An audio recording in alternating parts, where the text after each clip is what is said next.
ഇവിടെ ശിരസ് സമുന്നതവും മനസ്സ് നിർഭയവും വാക്കുകൾ സത്യത്തിൻ്റെ അത്യഗാധതയിൽ നിന്ന് ഉദ്ഭൂതമാവുകയും ചെയ്യുന്നുവോ അവിടെയാണ് സ്വാതന്ത്ര്യത്തിൻ്റെ മഹാസ്വർഗം എന്ന് നമ്മുടെ ദേശീയ കവി രവീന്ദ്രനാഥ ടാഗോർ പറയുന്നുണ്ട്. അങ്ങനെ ഉയർത്തിപ്പിടിക്കാൻ ഒരു ശിരസ്സില്ലാതിരിക്കുന്ന ഒരു സന്ദർഭത്തിൽ, അങ്ങനെ ഭയചകിതരായി മാത്രം ജീവിക്കാൻ കഴിയുന്ന ഒരു കാലം ഉണ്ടായി വരുന്ന സന്ദർഭത്തിൽ, അങ്ങനെ സത്യത്തിൻ്റെ ജ്വലിക്കുന്ന വാക്കുകൾ തളർന്നു പോകുന്ന ഒരു സന്ദർഭത്തിൽ ഈ രാജ്യം നരകതുല്യമാണ് എന്ന് ഈ യൗവനം നിലപാട് പ്രഖ്യാപിക്കുകയാണ്. അവരെന്തുകൊണ്ടാണ് ഇങ്ങനെ പറയുന്നത്? അവർ ചരിത്രം പഠിച്ചവരാണ്. ചരിത്രത്തിൽ ഈ രാജ്യം അപകടത്തിലൂടെ കടന്നുപോയ സന്ദർഭങ്ങളെ രക്തം കൊണ്ട് അടയാളപ്പെടുത്തപ്പെട്ട് കിടക്കുന്നുണ്ട്. ആ സന്ദർഭത്തെ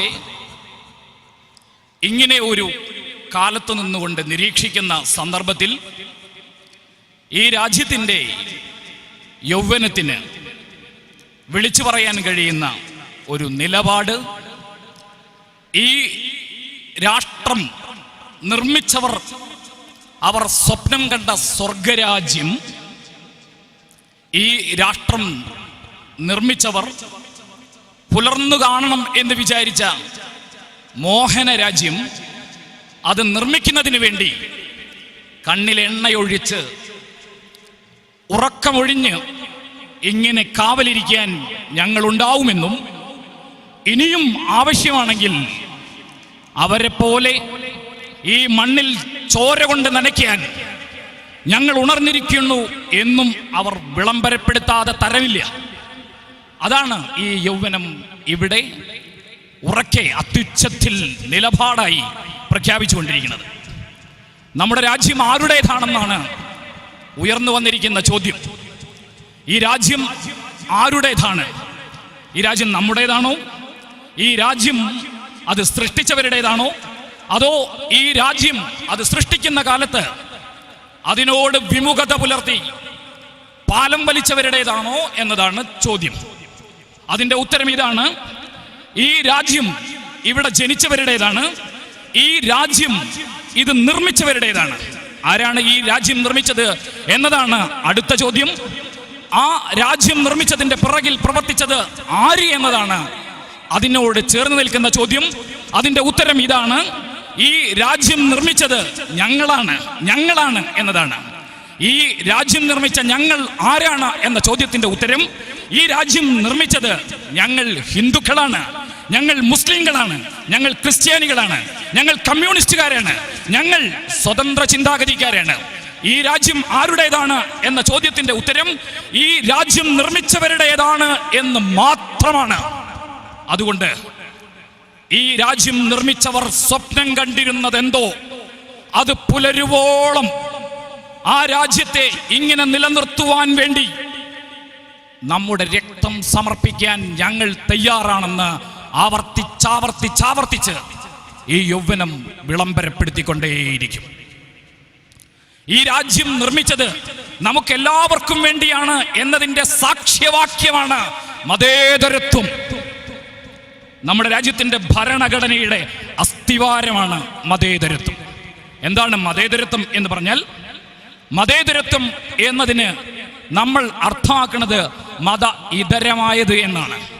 ഇവിടെ ഇരിക്കുന്ന ഈ ആയിരങ്ങൾ അവർ മതേതരരല്ല, അവർ മതസഹിതരാണ്, മതവിശ്വാസികളാണ്. മത ഇതരർ എന്നതുകൊണ്ട് അർത്ഥമാക്കുന്നത് ഈ രാജ്യത്തിന് മതമില്ല എന്നാണ്, നമുക്ക് മതമുണ്ട് എന്നാണ്. മതേതരത്വത്തിനകത്ത് മതം എന്നത് സുപ്രധാനമാണ്.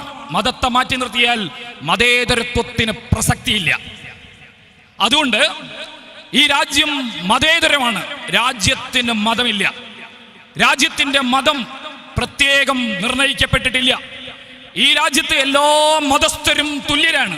ആരും ആരെക്കാളും പ്രത്യേക സ്ഥാനം അലങ്കരിക്കുന്നവരല്ല എന്നതാണ് മതേതരത്വം എന്ന വാക്കുകൊണ്ട് നമ്മൾ ഉയർത്തിപ്പിടിക്കുന്ന ഏറ്റവും മനോഹരമായ സന്ദേശം എന്ന് പറയുന്നത്. ആ മതേതരത്വത്തിന് നേരെ വരുന്ന ഭീഷണി എന്ന് പറയുന്നത് നമ്മുടെ രാജ്യത്തിന് നേരെ വരുന്ന ഭീഷണിയാണ്. രാജ്യം എപ്പോഴാണ് അപകടത്തിലാവുക എന്നൊരു ചോദ്യം ഉണ്ടാവുന്നുണ്ട്. ആ ചോദ്യം ഉണ്ടാവുന്നത് നമ്മുടെ രാഷ്ട്രശില്പികളിൽ ഒരാളായ ബാബാ സാഹേബ് അംബേദ്കറോടാണ്. അംബേദ്കർ അതിന് കൊടുത്ത മറുപടി, എപ്പോഴാണ് നമ്മുടെ രാജ്യത്തിന് രാജ്യ താല്പര്യത്തെക്കാൾ മതം, ജാതി പ്രധാനമായി വരുന്നത്, അന്നായിരിക്കും നമ്മുടെ രാഷ്ട്രം ഏറ്റവും അപകടത്തിലായിരിക്കുക എന്നാണ്. നമ്മൾ ആലോചിക്കുന്നത്, ഈ രാജ്യത്തെ മുഴുവൻ ജനങ്ങളും ആലോചിക്കുന്നത് നമ്മുടെ രാഷ്ട്രം അപകടത്തിലാണോ എന്നാണ്. അതിന്റെ ഉത്തരം നമ്മുടെ രാഷ്ട്രം അപകടത്തിലാണ് എന്നതാണ്. അതിന്റെ കാരണം രാജ്യത്താദ്യമായി ഒരു നിയമം സൃഷ്ടിക്കപ്പെട്ടിരിക്കുന്നു. ആ നിയമം മതേതരത്വം എന്ന നമ്മുടെ ഭരണഘടനയുടെ അടിസ്ഥാന ശിലയെ തകർക്കുന്നതാണെന്ന് ഈ രാജ്യത്തെ മുഴുവൻ ജനങ്ങളും മനസ്സിലാക്കുന്നു. അതുകൊണ്ടാണ് പൗരത്വം എന്ന പ്രശ്നം അത് മുസ്ലിമിന്റെ മാത്രം പ്രശ്നമല്ല, ഈ രാജ്യത്തെ മുഴുവൻ ജനങ്ങളുടെയും പ്രശ്നമാണെന്ന് ഈ രാജ്യത്തെക്കുറിച്ച് സ്വപ്നം കാണുന്നവരുടെ, രാജ്യത്തിന്റെ മതേതരത്വത്തിൽ വിശ്വസിക്കുന്നവരുടെ, ഞങ്ങൾക്കും നിർഭയത്വത്തോടുകൂടി ഇവിടെ എഴുന്നേറ്റ് നിൽക്കണമെന്നും ഞങ്ങളുടെ വിശ്വാസം അത് വിശ്വസിക്കുകയും ആചരിക്കുകയും ചെയ്യണമെന്നും അത് ഉറക്കെ വിളിച്ചു പറയണമെന്നും നിർഭയത്വത്തോടുകൂടി അഭിപ്രായം പറയണം എന്നും വിചാരിക്കുന്ന മുഴുവൻ ജനങ്ങളും അവരുടെ സ്വാതന്ത്ര്യത്തിന് നേരെ വരുന്ന, അവരുടെ അവകാശത്തിന് നേരെ വരുന്ന കോടാലിക്കൈയാണ് ഈ പുതിയ നിയമം എന്നവർ തിരിച്ചറിയുന്നു. അതുകൊണ്ടാണ് അസേതു ഹിമാചലം ഗ്രാമചത്വരങ്ങൾ ജനസഞ്ചയം കൊണ്ട് തിളച്ചു മറയുന്നത്. ഇങ്ങനെ ഒരു രംഗം നമുക്ക് ഓർമ്മയുണ്ട്. അത് രാജ്യം മറ്റൊരു ഘട്ടത്തിലൂടെ കടന്നു പോയപ്പോഴാണ്. അന്ന് രാജ്യം അപകടത്തിലായിരുന്നു. അന്ന് രാഷ്ട്രത്തെ നിർമ്മിക്കാൻ വേണ്ടി ഈ രാജ്യത്തെ ഹിന്ദുക്കളും മുസ്ലിങ്ങളും ക്രിസ്ത്യാനികളും കമ്മ്യൂണിസ്റ്റുകാരും മതമുള്ളവരും മതമില്ലാത്തവരും അവരന്ന് ഒന്നുചേർന്ന് നിന്ന് ഉറക്കെ അത്യുച്ചത്തിൽ ഈ രാജ്യം ഞങ്ങളുടേതാണ്, ഞങ്ങളുടെ രാജ്യം ഞങ്ങൾക്ക് അവകാശപ്പെട്ടതാണ് എന്നവർ പറഞ്ഞിരുന്നു. അതിനവർക്ക് വലിയ വില കൊടുക്കേണ്ടി വന്നിട്ടുണ്ട്. അന്നവർ ആ യുദ്ധം ജയിച്ചത്, ആ സമരം ജയിച്ചത് അഹിംസാമന്ത്രങ്ങൾ ഉരുവിട്ടാണ്, ചർക്ക തിരിച്ചാണ്, ഉപ്പ് കുറുക്കിയാണ്, ദണ്ഡിയാത്ര നടത്തിയാണ്. ചിലപ്പോൾ അവർക്ക് കൊല്ലമരത്തിലേറേണ്ടി വന്നിട്ടുണ്ട്. ബ്രിട്ടീഷുകാരന്റെ വെടിയുണ്ടയെ അവരുടെ ഹൃദയം പിളർത്തി സ്വീകരിച്ചിട്ടുണ്ട്. എന്നിട്ടും അവർ തോറ്റിട്ടില്ല. അങ്ങനെ കൊലക്കയറേറിയവരെയാണ് നമ്മൾ രക്തസാക്ഷികൾ എന്ന് വിളിക്കുന്നത്. അങ്ങനെ കൊലക്കയറേറിയവരെയാണ് നമ്മൾ സമരസേനാനികൾ എന്ന് വിളിക്കുന്നത്. അങ്ങനെ കൊലക്കയറേറിയവരെയാണ് നമ്മൾ ദേശസ്നേഹികൾ എന്ന് വിളിക്കുന്നത്. അവരുടെ രക്തക്കുഴലുകളിൽ നിന്ന് ഉദ്ഭൂതമായ ദേശസ്നേഹത്തിന്റെ അകമ്പടിയിൽ നിന്നാണ് നമ്മൾ ഇങ്ങനെ സംസാരിച്ചുകൊണ്ടിരിക്കുന്നത്. ഈ രാജ്യം ഞങ്ങൾക്ക് പ്രധാനമാണ്. ഈ രാജ്യത്തെക്കാൾ പ്രധാനമായി ഞങ്ങൾക്കൊന്നുമില്ല. അങ്ങനെ ഒരു ഘട്ടം വന്നാൽ ഈ മണ്ണ് ചോര കൊണ്ട് നനച്ച് ഞങ്ങൾ ഈ രാജ്യം പുനർനിർമ്മിക്കും. ഈ രാജ്യത്തിന്റെ അടിസ്ഥാന ശില നമ്മൾ ഓരോരുത്തരും നമ്മുടെ പൂർവികർ ഈ മണ്ണാ കഥ പറഞ്ഞു തരും. എങ്ങനെയാണ് നമ്മളെ വിഭജിക്കാൻ വേണ്ടി ശ്രമിച്ച സന്ദർഭത്തിൽ നമ്മൾ അതിനെ പ്രതിരോധിച്ചത് എന്നതിന്റെ ചരിത്രം ഇവിടെ കിടക്കുന്നുണ്ട്. നമ്മുടെ പരിസരത്ത് നിന്ന് ആർത്താർത്ത് നമുക്ക് പ്രചോദനമായി നമ്മളോടത് വിളിച്ചു പറഞ്ഞുകൊണ്ടിരിക്കുന്നുണ്ട്. അങ്ങനെ ഹിന്ദു എന്നോ മുസ്ലിം എന്നോ പറഞ്ഞ് ഞങ്ങളെ വിഭജിക്കണ്ട. കാരണം ഞങ്ങൾ ആ ചരിത്രം പഠിച്ചിട്ടുണ്ട്. അയോധ്യ ഞങ്ങൾക്കറിയുന്നത് മുസ്ലിമും ഹിന്ദുവും തമ്മിലുള്ള തർക്കത്തിന്റെ പേരിലല്ല.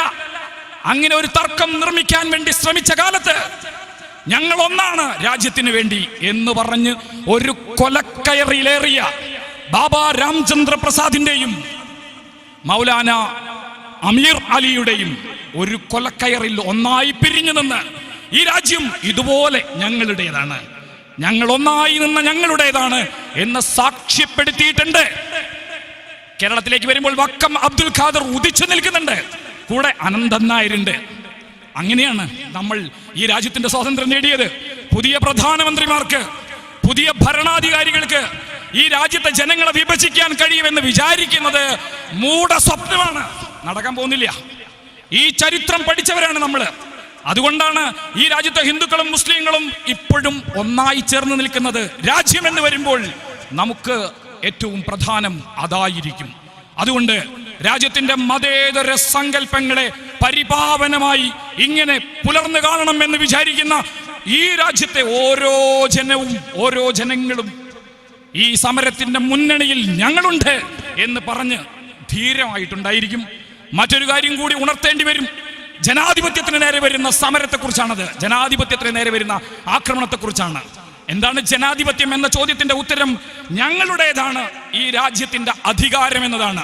ഈ രാജ്യത്തിന്റെ അധികാരം അത് നരേന്ദ്രമോദിയുടേതല്ല. ഈ രാജ്യത്തിന്റെ അധികാരം അമിത്ഷായുടേതല്ല. ഈ രാജ്യത്ത് കടന്നുപോയ ഒരു ഭരണാധികാരിയുടേതുമല്ല, ഒരു പ്രധാനമന്ത്രിയുടേതുമല്ല. ഈ രാജ്യം ഞങ്ങളുടേതാണ്. ഞങ്ങൾ തൽക്കാലം നിങ്ങളെ ഭരിക്കാൻ ഏൽപ്പിച്ചവരാണ്. നിങ്ങൾ അല്പബുദ്ധി കൊണ്ട് ചിന്തിച്ചപ്പോൾ തോന്നി ഈ അധികാരം എനിക്ക് ഇവിടെ എന്നും ഇങ്ങനെ സംസ്ഥാപിക്കാനുള്ളതാണ് എന്ന്. ഈ അധികാരാസനം ഇളകില്ല എന്ന് നിങ്ങൾ വിചാരിച്ചിട്ടുണ്ടെങ്കിൽ പരമാധികാരം ഈ രാജ്യത്തെ ജനങ്ങൾക്കാണ്. ഈ ജനാധിപത്യത്തെ തകർക്കാൻ വേണ്ടി ജനാഭിപ്രായത്തെ ബൂട്ട്സ് ഉപയോഗിച്ച്, തോക്കുപയോഗിച്ച്, പോലീസിനെ ഉപയോഗിച്ച്, അർദ്ധ സൈനികരെ ഉപയോഗിച്ച് തകർക്കാമെന്നാണ് വിചാരിക്കുന്നതെങ്കിൽ ഏത് ബൂട്ട്സും ഏത് തോക്കും ഏത് പീരങ്കിക്കുഴലുകളെയും പ്രതിരോധിക്കുന്ന മനഃശക്തിയുണ്ട് ഈ രാജ്യത്തെ ഈ ജനസഞ്ചയത്തിന് എന്ന് നമ്മൾ തെളിയിച്ചിട്ടുണ്ട്. ഇനിയും അത് തെളിയിക്കാൻ ഈ രാജ്യത്തെ ജനങ്ങൾ തയ്യാറാണെന്നാണ് ഡൽഹിയിൽ, ജാമിയയിൽ, അലിഗഡിൽ, JNUവിൽ, ഹിന്ദു സർവകലാശാലയിൽ, ബനാറസ് സർവകലാശാലയിൽ, രാജ്യത്തിന്റെ സർവകലാശാലകളിൽ നിന്നും രാജ്യത്തിന്റെ പ്രതീക്ഷകളായി ഉയർന്നു വരുന്ന വിദ്യാർത്ഥി സഞ്ചയം വിളിച്ചു പറയുന്നത്. നിങ്ങൾ ആരെ ഉറക്കിക്കിടത്താൻ വേണ്ടി ശ്രമിച്ചാലും രാഷ്ട്രീയ പ്രബുദ്ധത കൊണ്ട് ഉണർന്നിരിക്കുന്ന ഞങ്ങളെ അടക്കിയിരുത്താൻ ഒരു ശക്തിക്കും സാധ്യമല്ല. ഭയം കൊണ്ട് നമ്മളെ ഭരിക്കാൻ വേണ്ടി ശ്രമിക്കുകയായിരുന്നു. ഭയം, ഭയം, സർവത്ര ഭയം. എഴുത്തുകാർക്ക് ഭയം, സാഹിത്യകാരന്മാർക്ക് ഭയം, ആക്ടിവിസ്റ്റുകൾക്ക് ഭയം, രാഷ്ട്രീയ നേതൃത്വത്തിന് ഭയം, രാജ്യത്തെ ജനങ്ങൾക്ക് മുഴുവനും ഭയം. നമ്മൾ ഓർക്കേണ്ടത് സ്വാമി വിവേകാനന്ദന്റെ വാക്കാണ്. വാക്കിതാണ്: ലോകത്തെ ഏറ്റവും വലിയ മഹാപാപം എന്താണ്? ഭയം. ഭയം കൊണ്ട് നമ്മളെ ഭരിക്കാൻ വേണ്ടി ശ്രമിച്ച ഒരു സന്ദർഭത്തിൽ ഭയത്തിന്റെ പുറന്തോട് പൊളിച്ച് നമ്മുടെ ക്യാമ്പസുകളിലെ വളർന്നു വരുന്ന പ്രതീക്ഷകൾ ആ പുറന്തോട് പൊളിച്ച് പുറത്തേക്ക് വന്ന് വിളിച്ച മുദ്രാവാക്യത്തിന്റെ പേര് ആസാദി എന്നാണ്. സ്വാതന്ത്ര്യം, സ്വാതന്ത്ര്യം. അതിനേക്കാൾ അപ്പുറത്ത് നമുക്കൊന്ന് വേണ്ട. ഉയർത്തിപ്പിടിക്കാൻ ഒരു ശിരസ് വേണം. നിർഭയത്വത്തോടുകൂടി സംസാരിക്കാൻ ഞങ്ങൾക്ക് കഴിയണം. വാക്കുകൾ സത്യത്തിന്റെ അത്യഘാതമായി ഉജ്ജ്വലിക്കുന്ന, പ്രോജ്വലിക്കുന്ന, ഇങ്ങനെ തിളങ്ങുന്നതായിരിക്കണം. അങ്ങനെ ഒരു സ്വർഗരാജ്യത്തിന് വേണ്ടിയാണ് ഞങ്ങൾ ഇവിടെ ഒരുമിച്ച് കൂടിയിരിക്കുന്നത് എന്ന് വീണ്ടും അടിവരയിട്ടുകൊണ്ട് ഈ യൗവനത്തിന്റെ നിലപാടായി ഇങ്ങനെ പ്രഖ്യാപിക്കണം എന്ന് ആഗ്രഹിച്ചുകൊണ്ട് വാഹിർ ദവാൻ അൽഹംദുലില്ലാഹി റബ്ബിൽ ആലമീൻ. അസ്സലാമു അലൈക്കും വറഹ്മത്തുള്ളാഹി.